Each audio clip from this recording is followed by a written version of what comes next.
But here we go. Yeah, jumping into the semis and spawning in the bottom left-hand corner of Ultra Love, we have the American Protoss player, the red Protoss representing himself, currently teamless. It is Astrea. And spawning in the top right. In the top right-hand corner, we have the South Korean Zerg player. We have the blue Zerg representing his new team, Team Falcons. It is Solar.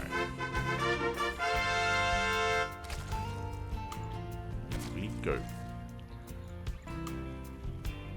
We are settling in, and if you're in the chat, you know what time it is. It is time to get your Gamba going. Predictions are now open. Place your bets on who you think will claim the series.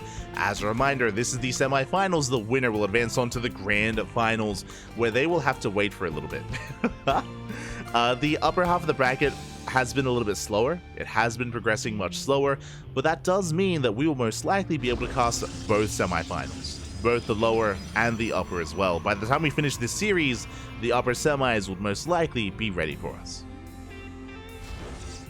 So it is fortunate that we'll be able to cover both. It is quite fortunate, but here we go.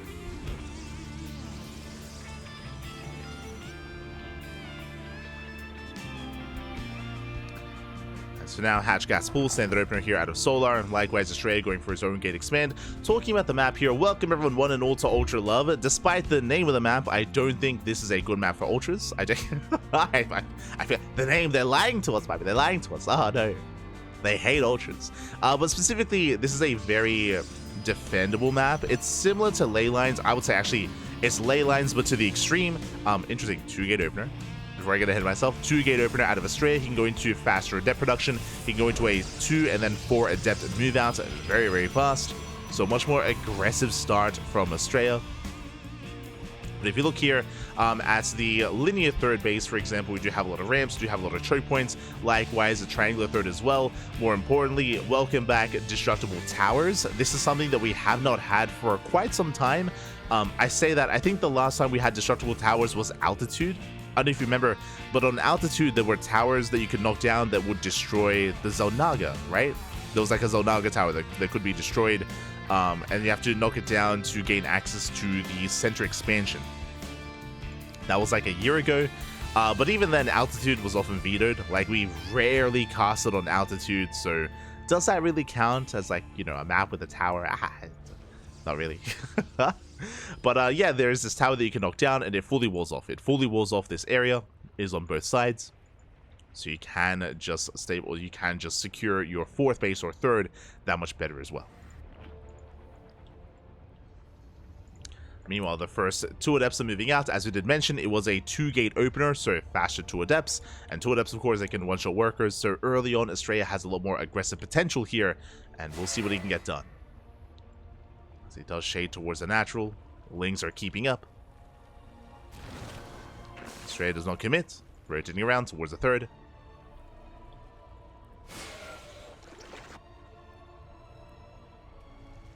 Oh! Ling speed kicks in. And Astrea will shade away. Does manage to slip away.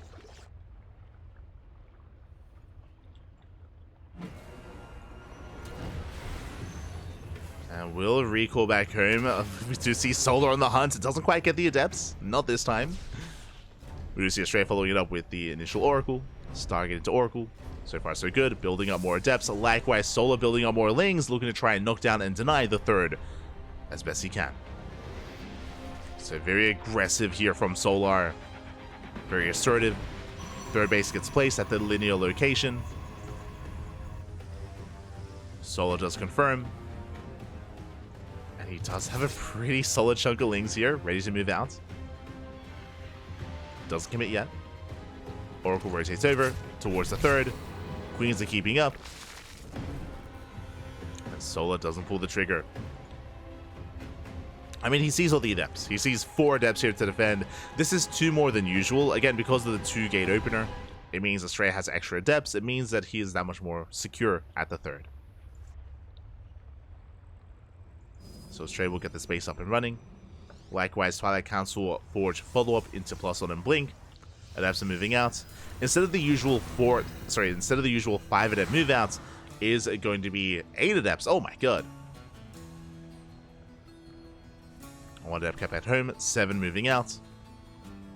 Does have that much more DPS. And shut down the Lings. As I say, that solo comes in for the surround. It locks down the Adepts. Queens, they come into play as well. Astrea does come into the shade. Does get behind the mineral line, gets 1 drone.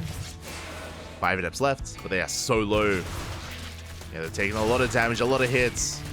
And they are going to be shut down. Solo defense. Does defend, does protect his 3rd. Getting his 4th, droning up. And working towards roaches. Did throw down a safety roach warren. Evo chamber on the way for +1 range. And Astrea is not going into blink, he's going to charge instead. So +1 charge into Archon production. Charge the Archon for Astrea is ideal against a Hydra-based composition, but as we can see, Solo is not going Hydras, he's going Roaches. Is taking into Roach instead. Roach speed is on the way. +1 range as well, so Solo's going to be committing. Is committing into Roaches. So chat, this map is creepy. I mean, I appreciate the aesthetic.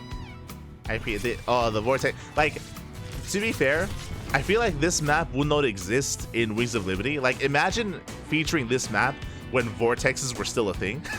Like, I feel like players would just freak out all the time. But it is cool that like the visual effect is still being used in some way, even though like it's been removed from the mothership and all that stuff. You know, if the asset's in the game, may as well use it, right?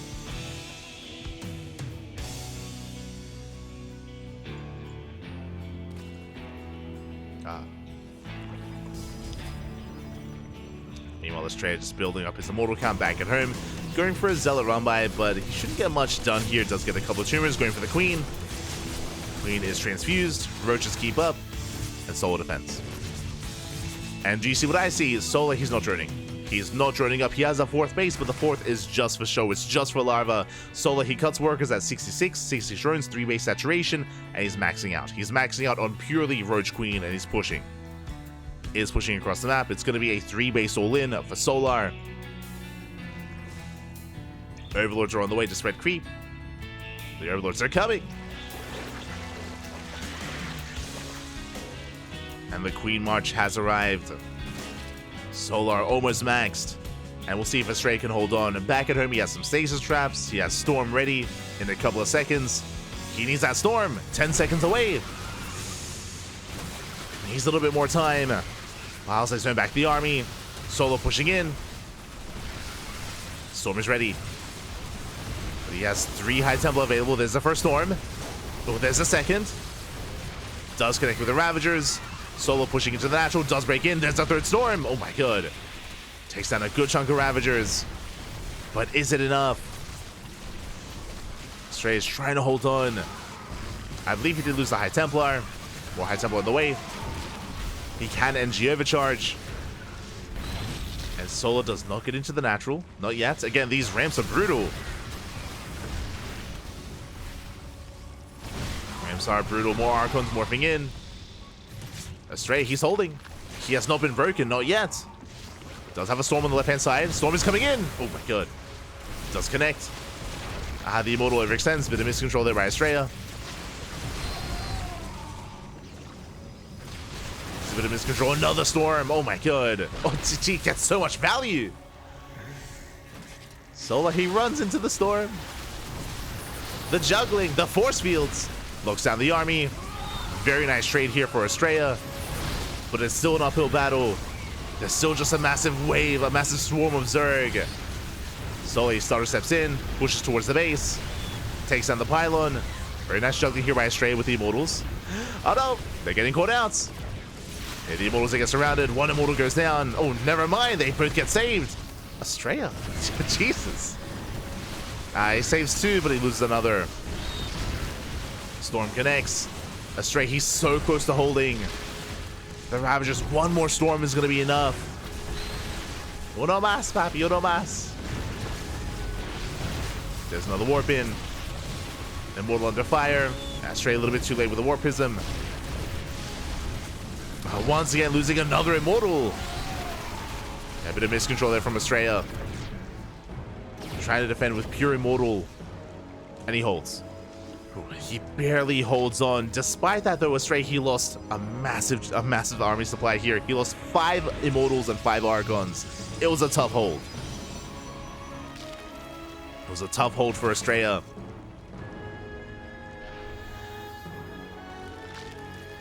And Solar's not done. He's still pushing in.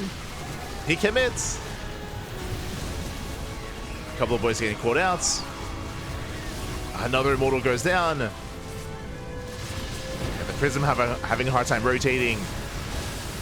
Storms are coming in, but the ones they connect. They take down another immortal. And it looks like Solar's done it. Looks like Solar, he has done it. Astrea bleeding out too many immortals. Too many losses. It was a close hold. But Solar, he breaks the third. GG gets called, and Solar, he takes game number 1. GG. Again, initially, Astrea, he was holding very nicely. Something else to bear in mind when it comes to that defense is that both ramps are actually quite close to each other, and we saw some very nice control out of Astrea where he could just rotate back and forth between the natural and the third with that prism and juggle the archons, juggle the immortals. We did see some miscontrol where Astrea, he was just like 1 or 2 seconds too late and he wasn't able to save some immortals or some key units, but you could see there the potential for defense with the help of that war prism, and Astrea did hold very well for quite some time, but not for long enough. Eventually, Solar, he did punish Astrea, was able to pick off 1 too many immortals, and did take the game.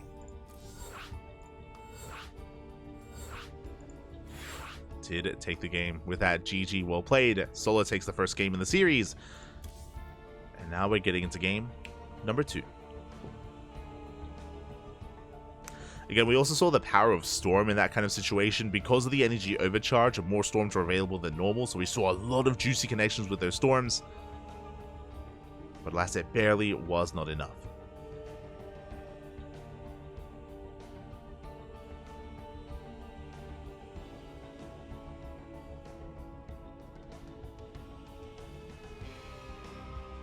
Some are just too flat, I guess. I do agree. I do think for whatever reason, I'm not too fond of the idea that it feels like most of the ladder maps in the history of StarCraft are very gray, for lack of a better word. You know, some can have like, you know, some like accents of like green or yellow at times or stuff, but there's a lot of very gray maps, a lot of very like, yeah, kind of washed maps, and it's nice to have something more vibrant every now and then.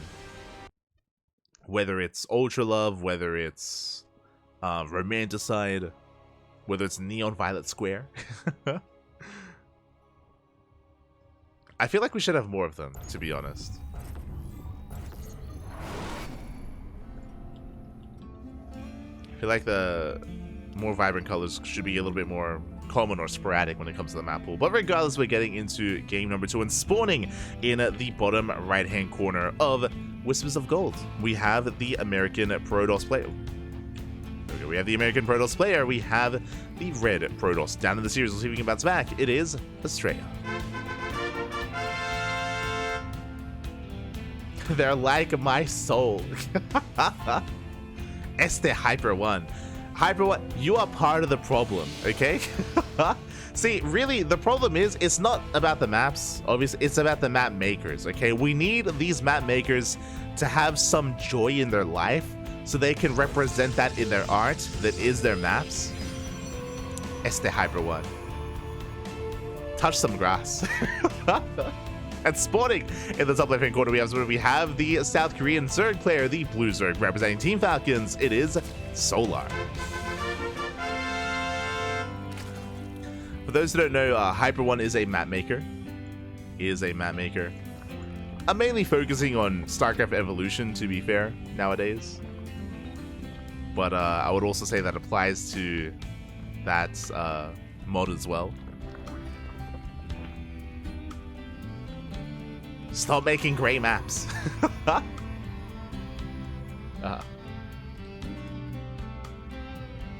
inherited a fatal grass allergy from my mother. True, if you touch grass, you die. Oh no, it's over. It's all over. Este Hyper 1.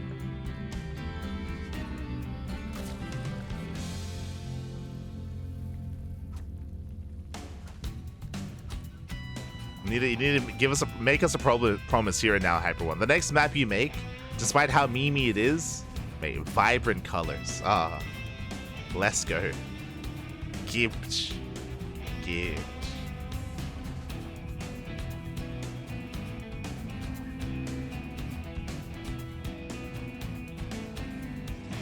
Make it all. Make the next map all grass.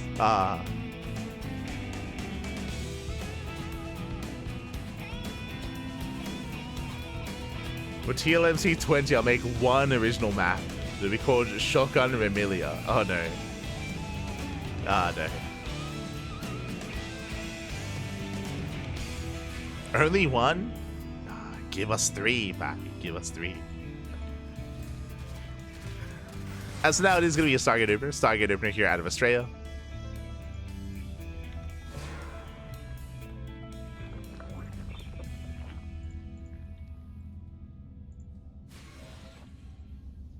You're like, how dare they apply restrictions to my maps? I can't just meme it up and make it Among Us?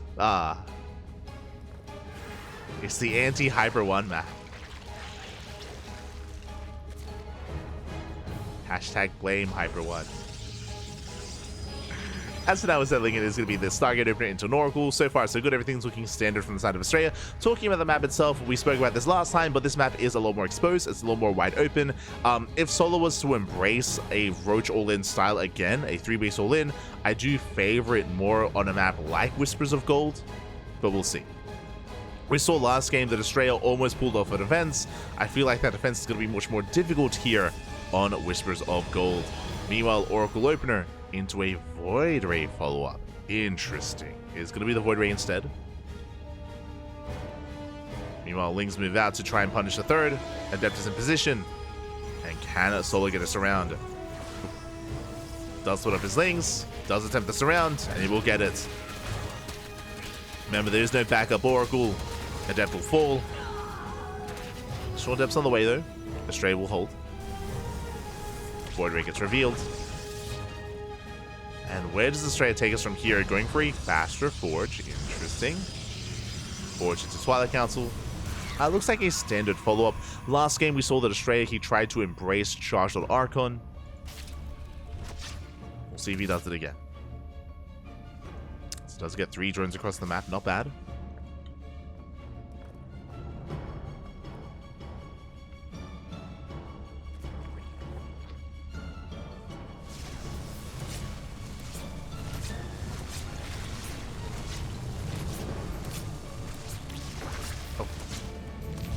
One email from ESL to Inner Sloth, and we would have had a Sugomon as a ladder map. Oh no. Not like this. It's probably a good thing that it didn't happen. Probably. Meanwhile, Overlord Speed is on the way. It looks like it's going to be an all-in. I mentioned before that I do kind of favor all-ins on this map, and Solar, he's going for it. It looks like a Ling Queen Dropalord all-in. We'll see. Sorry, Ling Queen Roach Dropalord all-in. So Overlord Speed is on the way. And here come the Dropalords, as we did mention. To the Dropalords, they are coming. It's all or nothing for Solar. We'll see if Astrea can hold. We'll see if he can survive this. Once again, it is going to be Charged Archon. It's a little bit less conducive when it comes to defending. Less efficient than Blink Stalker, for example. So it is going to be a tough hold. Things are moving out ahead of time. Roaches are amassing. Now, this is going to hit sooner. If you remember, last game, it was off of 66 drones and a 4th base just for larva. Here, it's off of 49 workers. It's 2 and like a quarter base saturation. Army moves out. Void Ray is here to slow down the push, going for the drop alert. Oh my god. Forcing the drop. Queens do pop out. The Overlord is so low. Oh, the Void Ray turn around. He turns around. Up the Drop Lord gets 2 queens. Not bad. 2 queens do fall. 2 queens left. Archons are revealed. And does Solar have enough? He's doing Ling Ravager. Morphing in every roach into the wall. The wall is wide open. Not like this. He busts into the natural. He gets on top of the Robo. Depowers the Robo. Ah, that may just be it. That may just be too much. Robo gets depowered, links a flood into the natural. No, never mind. They think about it. It's sticking with the main army. Hoping for a surround on the Archons. Nice hold position micro here out of Astrea. He has to be so careful with those Archons. Oracle goes down.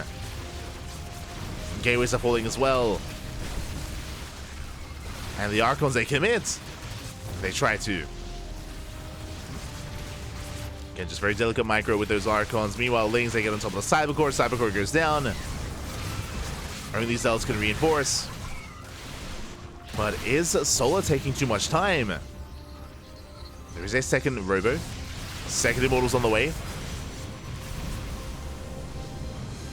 Queens are still pushing forward. Astrea, his economy is still looking solid. Has a comparable army. And now has an Immortal. Solar's backing off. Astrea, he's holding. Things were looking a little bit dire for a moment there. Astrea, he's holding his own. Up to 3 Void Rays.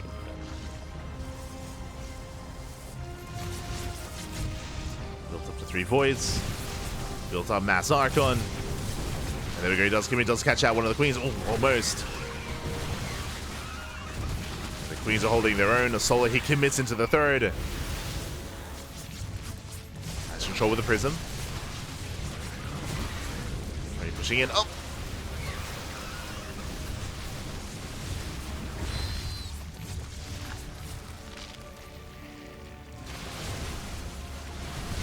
Doesn't know the War Prism. The army pushes in, takes down the Zealots, and looks like there might just be too much Roach Ravager.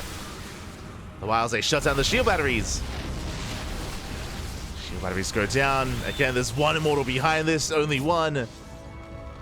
Archons are so low. The shields are running out. Storm did just finish. Oh, wait, no, my apologies. It was cancelled. Never mind. Templar building up. And the Roach Ravager is becoming overwhelming. So close to breaking those Archons. The Queen count is actually quite low. I'm a little bit concerned about the Void Rays. As we're down to 4 Queens, now 3. 3 Queens left. Finally, the Natural is going to fall. Where are those piles? They zone away some of those Void Rays. 1 Queen remaining. But there may just not be enough Void Rays though. Roach Ravager pushes in. Gets on top of the cannon. 2 Archons left. Zalse coming from behind the piles. Ooh, oh my, they take down a Void Ray. That should not have happened. 1 Void Ray falls. And there's 1 left.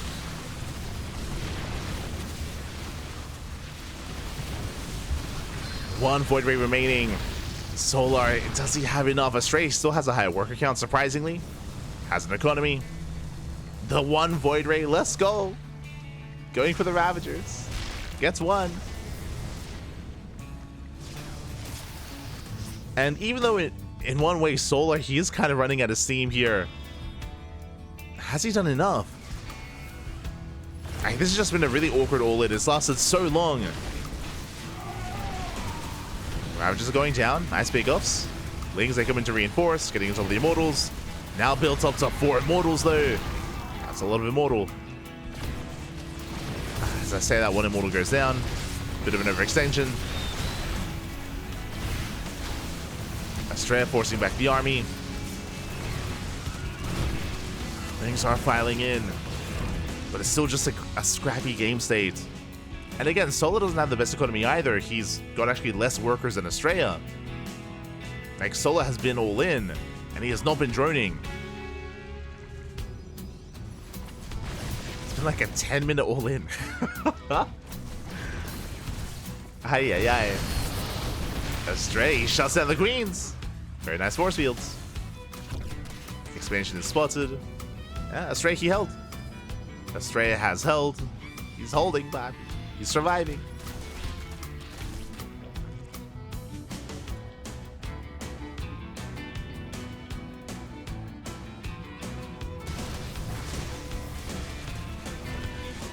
It just took a little bit too long to break the natural. And now once again, Astrea building up a decent Void Ray count, 2 Void Rays, building up his Immortals, his Archons, clearing up all this creep. And Solar, he has not been droning. He's still on 48 workers, dealt into the main, dragging him back home. Astrea with the comeback. Let's go. Send it back. Is pushing in. Clears up the creep. Making his way across the map. Astrea has momentum.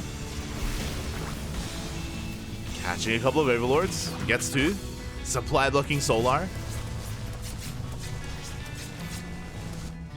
Astrea getting his 3rd up and running. Can now main out over. Can now make use of his higher worker counts. Solar still has a larger army, but again, Solar is still completely all in.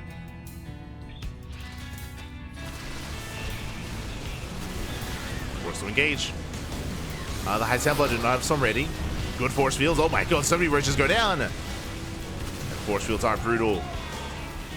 At the same time, the Lings, they eviscerate the mineral line. 17 probes go down. The Nexus as well.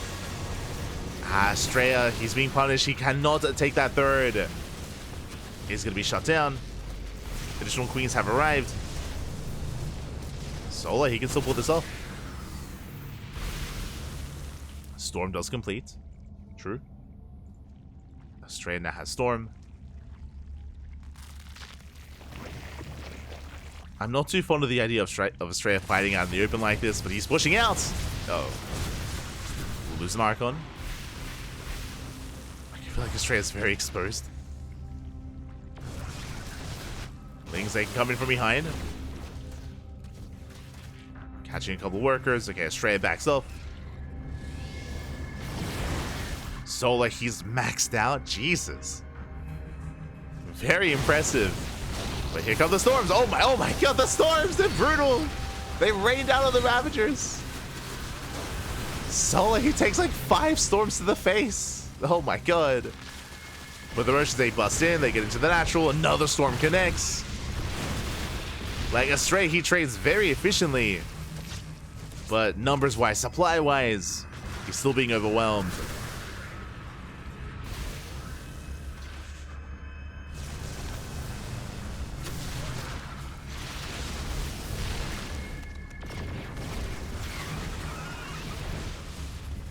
As he does zone the Immortal army away, Lings, they bust into the natural, queens as well, going for the Void Rays. But when the High Templar are exposed, there's 2 High Templar left, and it looks like Solar's done it. Oh, the Biles connect.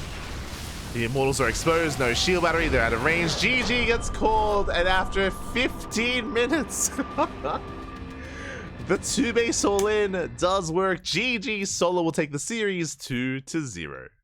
GG. The hell did we just watch? The longest all-in we've ever seen. Oh my god. Longest 2-base all-in, I should say. Again, Solar, he had cut workers at 48. And, I mean, look at the drone count here. Look at how committed Solar was. The blue line, this is the drone count, by the way. This is the graph for workers. The blue line is Solar's drone count.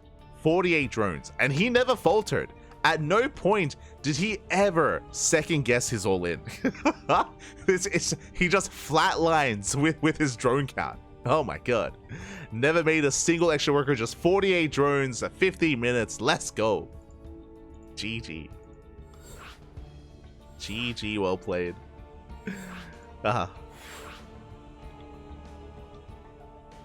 Solar, he commits, does eventually overwhelm Astrea. And with that, Solar is going to be our first finalist. But a shout out to Astrea for, of course, holding his own, for competing here against Solar. And despite the fact that it was a 2-0, honestly, both Game 1 and Game 2, it was quite close. Like, these were not easy all-ins for Solar. He had to commit very hard. And Astrea, he survived for so long in both Game 1 and Game 2. Impressive. Very impressive stuff. As we are now getting into our upper semifinals.